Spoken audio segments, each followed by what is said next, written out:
Messing around with Tenor Madness, written by Sonny Rollins, 1956. It was on his album, and there was the one single solitary track on there that featured Sonny Rollins on tenor sax along with John Coltrane on tenor sax.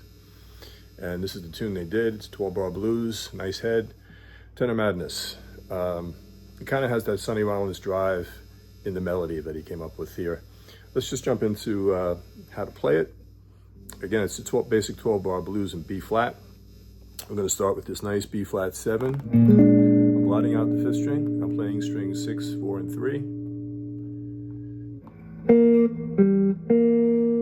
I'm playing this 4 chord, E flat 7. Playing strings 5, 4, and 3. Back to the B flat 7. 6, 4, and 3. Going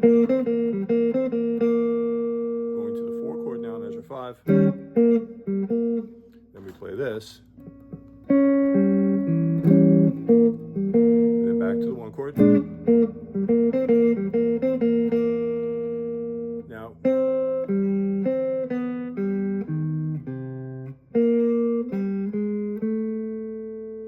then we're back to. So that part with the single notes, it's a little more complicated. It's basically a C minor 7 arpeggio. It's actually a C minor 7 with a major 7 in it. B flat, G, G sharp, A, and then we're back to finish.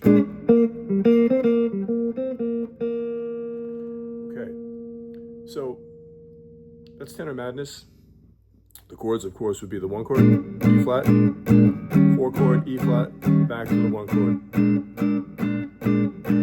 4 chord, E flat, 2 measures, 1 chord, B flat 7, G7, C minor 7, F7, B flat. Now what you normally would do, even though it's not here in the real book that I'm looking at, you do a turnaround. 1, 6, 2, 5. A lot of times I like to make the 2 chord in B flat instead of a C minor 7. I like to make it into C dominant. Let's take a look at another head, Duke Ellington. Super, super simple. It's like the one blues head I always kind of would turn to because it's the only one I can remember without looking at a book. Almost. It's a C jam blues. So we're in the key of C, and we're going to do C7. Again, we're not playing the 1st string, we're blotting out the 5th string. Okay, and the rhythm's going to be change to F9, back to C7, going to 4 chord, F9, back to C, going to 5 chord, G7, F9, C.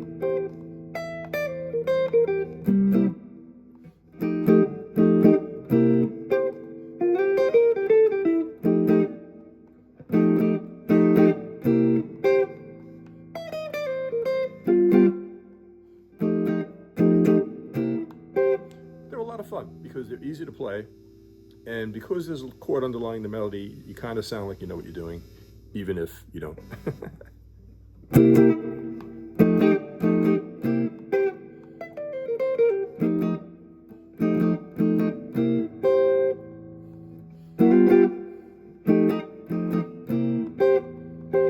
Let's take a look at some soloing ideas. Tenor Madness is in B flat. Let's just jump back to that for a second. So one thing that you're always told you can do is the B flat mixolydian mode.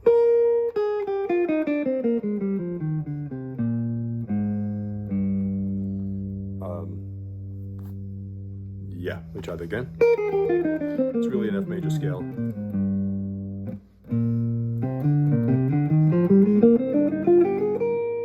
For the 4-chord E flat, you can go up to an E flat and do the same thing.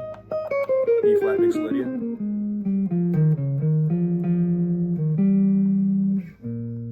Okay. A slight alteration to that would be, instead of coming down B flat, A flat, G, you can incorporate and include the the A natural. And here as well. So starting out with the mixolydian, this is called the bebop dominant.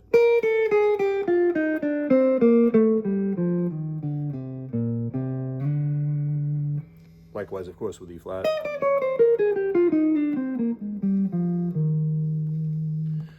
Sometimes what's fun to do, and I've been doing this lately, it seems, is start out with either mixolydian or bebop dominant, and then kind of right here go into like a B flat 7 arpeggio, trying to mix the mode, the scale, with the arpeggio itself.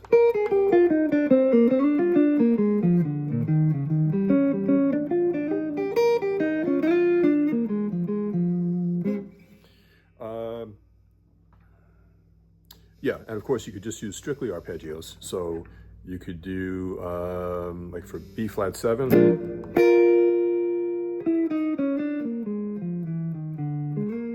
that would be taking the arpeggio and making it more melodic.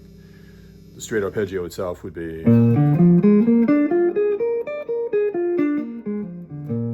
which I do too much of. You know, you tend to go with the fingering and just kind of do the fingering straight up or straight down. Once in a while I'll try to come up with a lick. I came up with this one a few months ago.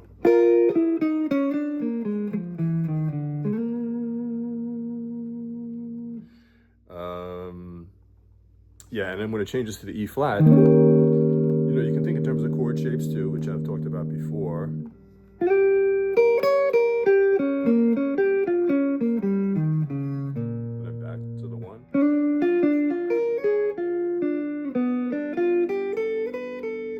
So the turnaround would be B flat 7, G7, C minor 7, or C dominant 7, whichever you prefer, going to F7.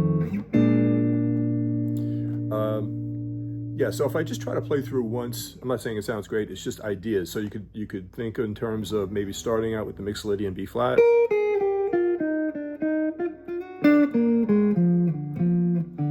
Now let's go to the E flat arpeggio.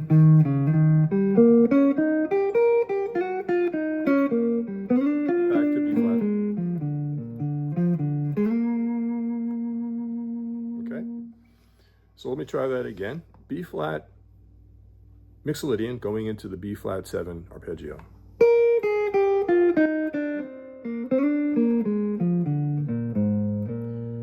E flat 7. Try that again.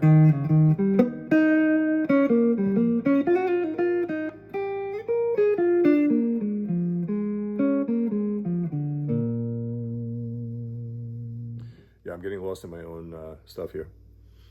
Basic idea is when you get to the turnaround, it can be a lot of fun. Here in Tenor Madness,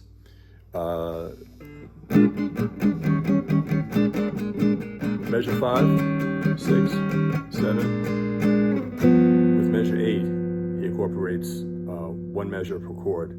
So it'd be B flat 7, G7, C minor 7, F7, and then we're back in the last 2 measures of the 12-bar blues. What I like to do is for the last 2 measures of 12-bar blues is to do 2 beats on each and do the same turnaround. B flat 7, G7, I change it to a C7, F7.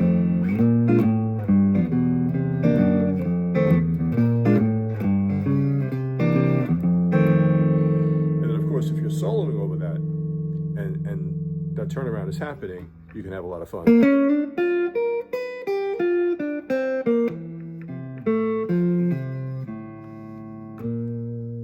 So what you can do in that case is you could give each arpeggio 2 beats. So in other words, like B flat 7,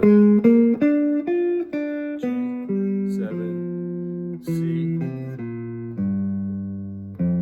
F7. You know, like B flat, G, C,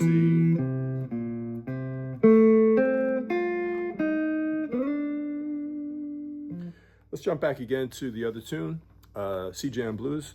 Let's just look at some ideas for comping. Of course, the super simple one would be C7, F7, C7. This is just straightforward, F7, C7, G7, F7, C7. Now we can embellish it a little bit, starting here, C7, F7, C7, G minor, C7, heading to the F7, and then you could F sharp diminished, back to the C, A7, D7, G7. Here's the quick turnaround to A7, D9, G7. So we're still doing the C jam blues, we're still doing the 12-bar blues, but we're just adding a little bit. C7, F, F7, 2-5 leading to the F sharp diminished, C, A, D7, G7, quick turnaround.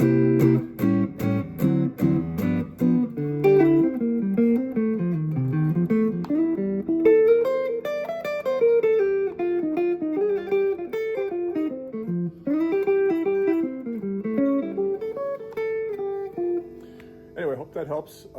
Just a couple of simple 12-bar blues heads. Check out Tenor Madness by Sonny Rollins and John Coltrane. C jam blues, there's tons and tons and tons, of course, and you've probably played it yourself. Otherwise, keep jamming, keep the music going. Let me know if you have any questions or comments. Subscribe if you like this kind of stuff. Throw me a like if you found it useful and informative. Otherwise, have a great day. Keep playing. Take care.